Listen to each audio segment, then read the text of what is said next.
Donc, on a bien dit qu'il y avait un lien entre la masse et le volume d'un corps. Ça s'est vérifié aussi bien pour l'eau que pour l'huile. Alors maintenant, on va voir justement quel est ce lien. Il y en a un, ok, mais quel est ce lien? Alors, on va prendre, que ce soit pour l'eau ou pour l'huile, des valeurs dans notre tableau de mesure qui vont nous permettre d'établir un lien entre ces différentes données. Donc par exemple pour l'eau, on va prendre celle-ci, on va prendre celle-ci et on va prendre celle-là.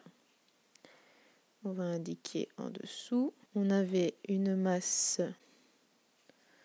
de 1,00.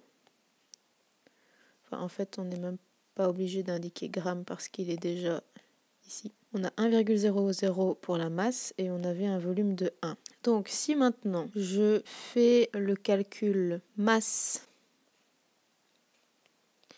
divisé par le volume, je vais donc avoir la masse, ici c'est 1,00, que je vais diviser par le volume. Dans ce cas-ci, le volume vaut 1. Et donc j'ai 1,00 divisé par 1, ça me fait une valeur de 1. Je fais la même chose avec une autre valeur. J'avais pris 3 ml, 3 grammes. Donc j'ai dit 3 ml, je vais l'écrire directement en rouge. 3 ml et on avait 3 grammes, 3,00 même. Donc si on fait le calcul, on a 3,00 divisé, je vais déjà écrire le égal, par 3.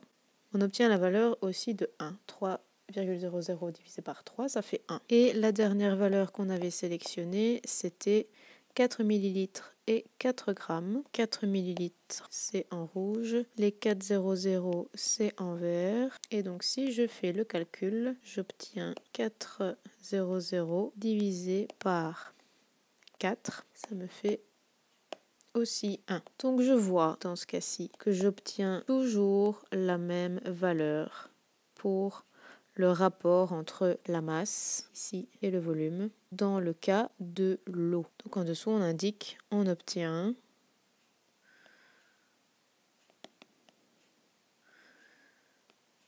toujours le même rapport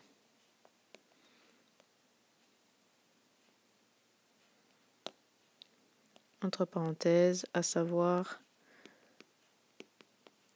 1 gramme par centimètre cube. Ce que j'ai oublié de dire, et on va l'indiquer ici, c'est que nous, on a utilisé auparavant des mesures en millilitres. Et en fait, il faut savoir que 1 millilitre, c'est égal à 1 centimètre cube. Pourquoi on utilise des centimètres cubes? Parce que normalement, c'est la mesure pour les volumes. Les millilitres, par contre, c'est une mesure de capacité. Donc on obtient toujours le même rapport, à savoir 1 gramme par centimètre cube. Ça, c'est pour l'eau. Pour l'huile, on va aussi aller chercher certaines valeurs. On va prendre celle-ci. On va prendre celle-ci, mais on va prendre les arrondis.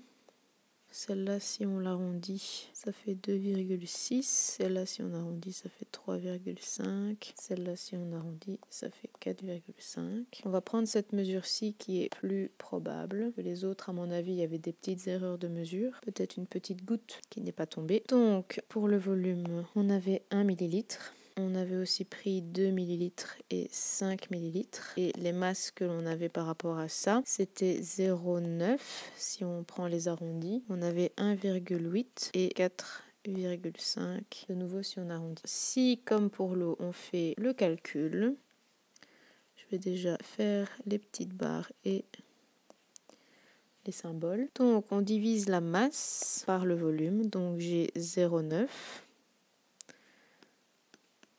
1,8, 4,5, qu'on va diviser respectivement par chaque volume. Donc on a 1, 2, 5. Alors si je fais 0,9 divisé par 1, très difficile, j'obtiens 0,9. Si je fais 1,8 divisé par 2, j'obtiens 0,9. Et si je fais 4,5 divisé par 5, j'obtiens 0,9.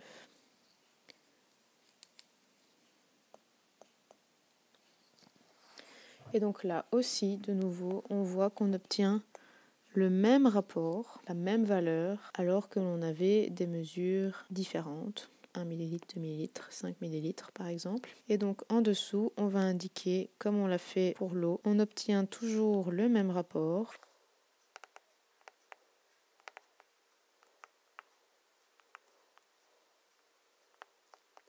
À savoir 0,9 g par centimètre cube.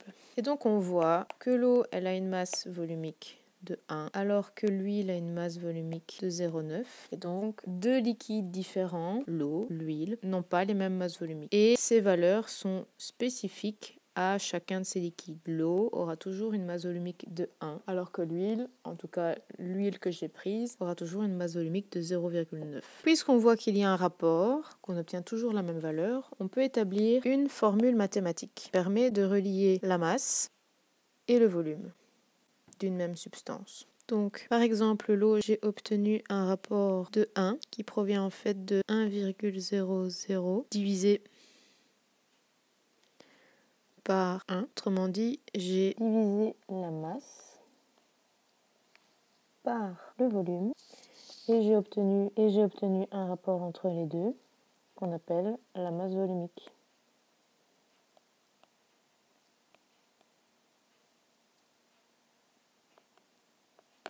Du coup, si on fait une formule, on a une fraction. On a la masse, son symbole, c'est un petit m. Le volume, c'est un grand V. Et la masse volumique, c'est la lettre ρ dans l'alphabet grec. Et ça se dessine comme ceci.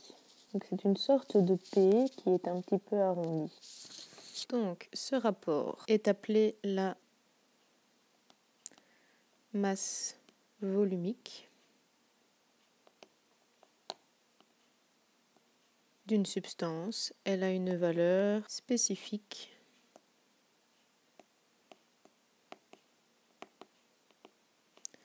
pour chaque substance. Il est ainsi possible d'identifier une substance sur base de cette valeur, entre autres. On sait faire d'autres choses, on en reparlera plus tard.